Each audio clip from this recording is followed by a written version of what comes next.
But it's just so funny to me that is his parenting go-to now. Like anything I talk to him about that I'm like, this is kind of an issue. What do you think we should do? He's like, oh, no, stand by. Let me ChatGPT it. And I'm like, what is happening? It's like the third person in your marriage. Yeah, like, hold on, let's consult. From the newsroom to the nursery. We're juggling a demanding career on live TV with the demands of motherhood. I'm Katie. And I'm Karen. They are AnchorMoms. Hi, Katie. Hey, Karen. So I have a little bit of a big announcement. A little bit of a big announcement. I think it's like, I think you can just call it a big announcement. A big announcement. So hold on, wait. Are you pregnant? I'm not. I am definitely not pregnant. I feel like that's what all of your big announcements They have usually been. are. They usually are. This one is different. I have decided after 20 years in TV news that it's time for a change. Yeah, hanging it up. So I'm hanging it up, leaving WLOS and local news, which still feels weird to say, to speak out loud. But yeah, I think it's time for a number of different reasons. But I think this is the right moment for me to try something different, try something new. I'm not sure yet what that will be, so stay tuned. But first and foremost, I think I'm just going to take a little bit of time to be with the kids, spend more time with the family, enjoy. I don't know. Like I literally have no idea what it's like to not work really hard in a stressful career full time with 4 little children. So we will see what this new chapter brings. I don't know. It feels very foreign to me to even be thinking about the fact that I won't be clocking in and out every day in a couple of weeks. But unfortunately, this means that, of course, AnchorMoms is going to have to end after, I did the math, nearly 6 years. That is wild. 6 years. Yeah. That you fine listeners have been tuning in, and we appreciate it. And it's been really fun. We've gone through a lot of everything. Yeah, I know. I'm still trying to like absorb it. So yeah. So if you're not in the TV business, usually your TV news jobs runs on contracts. Correct. So Karen's contract is up a couple weeks. Yeah. So I'll be leaving in May. So a little bit of time. So we have a couple of weeks left. Well, not really, because by the time this episode drops, you'll have 3 weeks or so left. We'll have a couple more episodes coming your way. We might do something fun for our final episode. We'll have to figure that out. But we just wanted to give you a heads up that this beautiful little podcast is wrapping on up. Yeah. We'll talk much more about it. I think you and I are both still trying. In fact, we like questioned if today is the day we should let you know. And we didn't want you guys to be sort of taken by surprise. Right. So we just want to get it out there and give you some time just to sort of to start your grieving process. No. Listen, this has been it's been such a privilege and one of the most fun things I have gotten to do. Yeah. You know, when you sign on to do TV news, you think you're mostly going to be doing TV news. And this has been a really, I would call it a passion project, but it's like not even a passion project because I hope that we've helped the listeners. I know it has helped me be a better parent. It's made me think about things in ways that I've never thought about them. But I think first and foremost, it's just been really fun to like hang out with one of my closest friends and get paid to do it. I've said that over the years. And it's crazy to think back. I mean, this was born out of Katie and I and our former co-host Ingrid all being pregnant together. And to see our kids now 6 years old. I know. They're in kindergarten and first grade. River will be 7 here in a couple of weeks. And just to think about where we were when this podcast started, when we started this podcast, and we can get into this more in the next couple of episodes as we kind of wrap things up. But we like TV news people weren't really doing podcasts as much back then. It was kind of a new territory. We didn't really know what we were doing. So it's been kind of a fun journey to figure it out and to figure it out together and to figure it out, hopefully give our listeners, I feel like sure, we talk about parenting things and hopefully give you some different perspectives, but really it's just to hopefully give you some laughs. Yeah. And some camaraderie. Just like BS up here. Yeah. Yeah. But anyway, we have 2 more episodes coming after this one, so we're not abandoning you just yet. No. But soon. Yes. But let's get to our first article of the day. This is titled, Here's How ChatGPT Helped Us Solve Common Parenting Issues. This is something you said Greg does. Yes. What? Yes. So the article talks about how parents will chat GPT issues. My toddler's having a tantrum. What do I do? My kid's spitting out food. What is that? How do I get my kids to listen? And apparently, the chat GPT will give back suggestions, explanations, tips, kind of, chat GPT. It'll give you an answer, right? Well, I am not a big chat GPT person. Gregory swears by it for recipes. Like, what do you see? Have like the app on his phone, or what's happening? I don't even know, but he uses it a lot. Anyway, so the other day I was saying, gosh, I'm just really struggling. The kids just are, if you catch them in the right mood, they'll do chores, but I just don't feel like we have a good chore system in our house. And like, some people say pay them an allowance. Some people say don't pay them an allowance. Like, I was just kind of struggling with like, okay, how can we motivate our kids to help out more around the house? That sort of thing. And Gregory's like, don't worry, I'll chat GPT it. Oh. And I'm like, okay, sure. I mean, nothing super spectacular came from it, but it's just so funny to me that is his parenting go-to now. Like anything I talk to him about that I'm like, this is kind of an issue. What do you think we should do? He's like, oh, no, stand by. Let me chat GPT it. And I'm like, what is happening? It's like the third person in your marriage. Yeah, like, hold on, let's consult. And also, I'm sorry, but I don't think that AI is going to come up with some unbelievable answer that like 2 grown college-educated adults can't think of. I know, but some of these, this article goes through a couple of different scenarios. And you know what it is? It's like, especially if it's like your kid's having a tantrum, your kid's whatever, it like causes you to pause and think about, it gives you a moment, and then they give you advice that you already knew, but you might be so hot and bothered that you couldn't come up with it. So it's just more of like taking the pause. I don't know. I'm not using ChatGPT, but I'm looking at some of this article and some of the answers, and I'm like,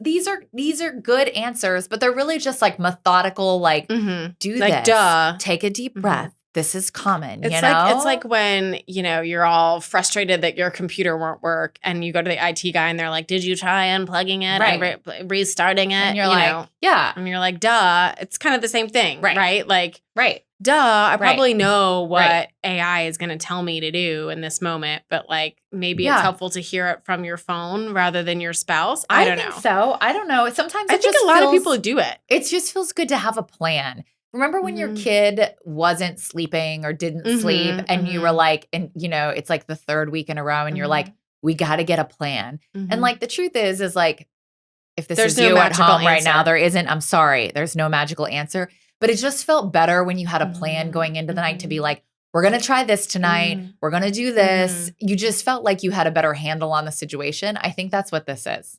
Okay. I think that's what this is. I don't know. Gregory swears by it. I think he thinks maybe it is just the pause or the plan, or even just like, again, like it's just the 2 of us. There's sometimes that I'm like, how are we responsible for all these children? Like, we don't know what we're doing. Like, I said they could have 2 cookies after dinner. Maybe they should have 1. Maybe they can have 5. I don't know. No. This feels so arbitrary. You should ask ChatGPT.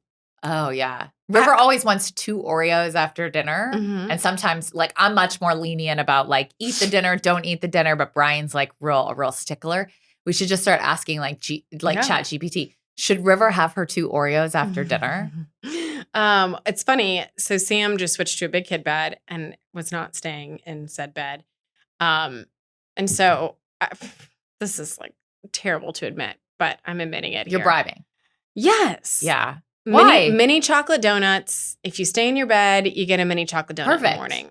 Great. But like, I would love to know, like, I'm pretty sure if I asked ChatGPT how to get my 3-year-old to stay in their bed overnight, they wouldn't say, try the mini chocolate donuts from Aldi. They're real cheap and they will be a crowd pleaser. And he will really want, like, and now every night he's like, chocolate donut in the morning if I stay in my bed. And I'm You're like, like, yep. Does it And work? For a while it was not working. And there was a lot of very emotional mornings and then we have the chocolate donuts. So the other kids are like, can we have one? And I'm like, I guess you guys stayed in your beds. And then Sam has to like watch everyone else in the family eat a chocolate donut. And you don't give him and one? he can't have one because he didn't stay in his bed. Yeah. Wow. So that was rough. But then now I feel like he's maybe over the hump. He's been getting some chocolate donuts. This morning it was hilarious because the other kids left and somehow somebody left one on the table and he was like, oh, can I have a second? And I was like, sure, it's already out there. Knock Go for it, buddy. yourself out. Like, their loss. Yeah. But I'm pretty sure ChatGPT would not approve of me bribing my son to stay in his bed. Yeah, I don't know. Like, what is ChatGPT's also, parenting philosophy? I'm sure, honestly, I'm sure because we've done several of these kind of articles about this. I'm sure you could put in like, what is the gentle parenting way? Or what is the authoritative, whatever the parenting styles are. Like you could probably put that in and this see. is where we are. Can ChatGPT babysit? Right? No, I don't think so. Oh. Okay, I have a mom's. It's actually your mom's. I'm stealing it. What? It's the belt you sent me. Oh, good. Did you get it already? But I did get it, and I like it. Good. So if you are in need of a belt, the other day I gotta tell you, like Karen comes over to my desk and she's like, look at, we're having this like whole conversation and she's like hiking up her pants. And all I could watch was like, I'm sitting, she's standing over me, like hiking her pants up. She's and like staring at my waist. She's like, I'm like, dude, you need to get a belt. And she was like, well, I don't have time for a belt. And I was like, let me send you this $14.99 Amazon belt, right? Yes. Is it $14.99? Yes. I don't know. Yes. So we will link it in the show notes. If you need a belt, it's black. It's Katie Killen approved, so it's trendy. It is $14.99. It's called the Ernda Women's Leather Belt. Very simple. But it's fake leather. It's fake leather, but it's easy, cheap, and it will look fabulous. And yeah. I just yawned for the first time ever on this podcast. It only took 6 years. I know. I'm just letting you know. I guess it's time. It's time to call it a day. I literally just yawned and I forgot that we were on YouTube and I just yawned in your face. So sorry. It's okay. You wake up at 2 a.m. It's okay. You're allowed to. Gosh. You're allowed to be tired. Love the belt. Love the belt. Back to the belt. It comes in different colors, I think, too. Right? Oh, really? I don't know. I just don't know. literally like you sent me the link and I just hit. Yeah, I have the purchase black now. one. Yeah. All right, on to the next episode here before I fall asleep. Right? Mm-hmm. This Article. One, mm-hmm. Yes. Mm-hmm. This mm-hmm. one. This one. Stay with us, Katie. Stay with us. This one comes from Motherly, and yes, some kids need to hear no more often. Even if we are gentle parents. Even if we are gentle. Thank you. Mm-hmm. Thank you. You're always, I feel like you're against the gentle parenting philosophy. No, I just feel like that's you? part of the title. So I felt like it was you? like applicable to add in there. Okay. I'm not against it. I don't think I'm very good at it, but I'm not. Are you like more authoritarian? I'm whatever the one is that's the right one. I'm just kidding. Whatever ChatGPT told you that day. Yeah, no, I don't know. The one that's like kind of middle of the road. You're not like the whatever, not authoritarian. There's another one that's kind of like in between the gentle and the authoritarian. You're straddling the line. Yeah. Sometimes that's they me. get the Oreos, sometimes they That's don't. me. That's me. Sometimes you just ask ChatGPT. Okay. That's okay. Me. So this all is based, this author read this, the Cut article. And in that article, that writer asks, do kids need to hear no more often? And it sort of opens the floodgates for overwhelmed parents and teachers, anyone wondering where boundaries went. In other words, like a lot of people are like, yes, I want to start saying no more often to my kids. And so the author of this article in Motherly sort of like reads that article and is sort of like us, like internalizing that. And she says, millennial moms want to gentle parent, but not all kids respond the same when you gentle parent. And so it has people rethinking how they use language. And this author is arguing that no can still be loving, and that sometimes saying no or clarity, if you're giving your kids more clarity, is kindness, and that can be a part of gentle parenting. It just means we need to pair our communication and our connection, our like gentle parenting, with boundaries. And she says that, and I think this is true, millennials struggle with saying no because they're hearkening back to their own childhood. And that was like sort of the childhood of like, no, well, why? Because I said so. And they reject that. Like they don't want that. She also talks about, and Karen, you can speak more to this, how different kids respond to no in different ways. Like I've said this before, like River is like one of those super sensitive kids, and like yelling at her really does no good because she just has like a mental breakdown, and then nobody can have a conversation because she's like so upset about you being upset. So like you have to find a different way to like approach it, because otherwise you're like, well, this is now pointless because now my kid's like sobbing in the corner and nobody got anywhere. But I do know other kids where it's like, you know, you can be more stern with them and it's like exactly what they need kind of thing. Well, I also think too, like, I think yelling and saying no are two different things. You know, the article says, in the quest to raise emotionally aware kids, we might be skipping the part where they actually hear and learn to respect limits. It also said, a no can not just be effective, but protective. And I thought that was really powerful. Yeah, right. Like, no, don't cross the street right now. There's cars coming. Yeah. So I definitely think kids respond differently to this. And it's very obvious in my house. I mean, I have to discipline or set boundaries much differently with really each of my children. Yeah. Because they just, like you said, respond differently. I really like that this is talking about pairing the boundaries with connection. I mean, I think I have to believe that we can do both, right? We can be gentle. We can connect with our children. We can not yell and scream all the time. We can help them to deal with their emotions and figure things out. But we also can say no. And I do think there's parents who don't ever say no. And I just feel like that's such a slippery slope. And they're going to hear no in their life. Yeah. Like if we never tell them for the first 15 years of their life, they're going to get later on down and hear no and be like, well, I don't know how to deal with this. Well, and this article talks about how like you want your kids then to be able to set boundaries down the road with their friends, with their employer, with, you know, whoever, spouse, whoever they meet down the road. And if they don't know if you're not setting boundaries, how do they learn how to set boundaries? So I think that I agree with this. You have talked about this before. I don't know a ton of parents who are like, I never tell my kid no. Like no parent has ever said that to me. But I guess there are people out there. And I think to varying degrees, like some parents say no more than others, right? One of our sitters had, actually she was a nanny, and she had nannied for a family who told her, you cannot tell our children no. That's wild. Like, we don't do it. You can't do it. And she was like, it was crazy. And these children. Is there like another word they want you to use? I think it's just like you have to just kind of, I don't know. But I remember hearing her talk about it and being like, whoa, these people do exist. They're out there. Wow. Yeah. But I mean, I think that's probably an extreme. But I think there's a lot of people who try not to say no. Yeah.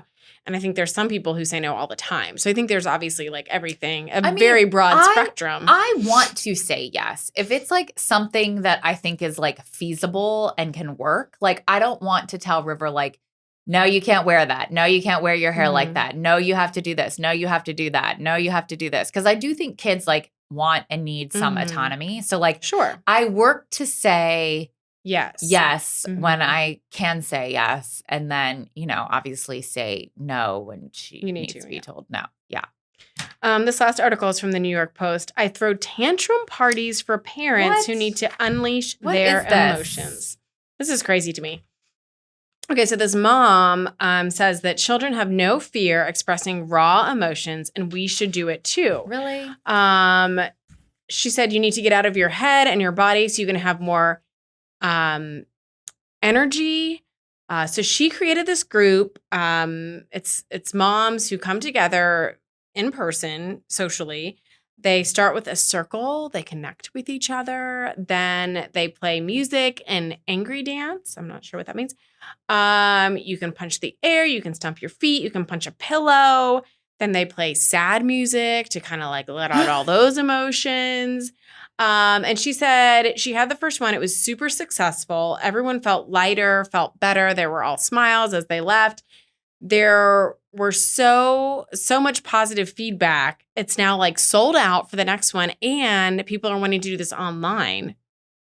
Like virtually, like join in this virtually from all over the world. Which like, how do you join that? For this? I think so. Don't pay for this. This but is also, wild. how are you doing this virtually? Like, I can kind of understand at least the thought process of like being there physically punching a pillow. I Like know, but just punch a pillow like in your own house living for room. free. Yeah. Don't join a wait list. This is really odd. It does say that I understand this. She's trying to get people to sit with their emotions and like let things out so that you don't like keep it bottled up and then explode in front of your children, right? Like you're exploding in this like safe place, I guess. Which I understand, but yes, I do not want to pay for this. I do not want to do this.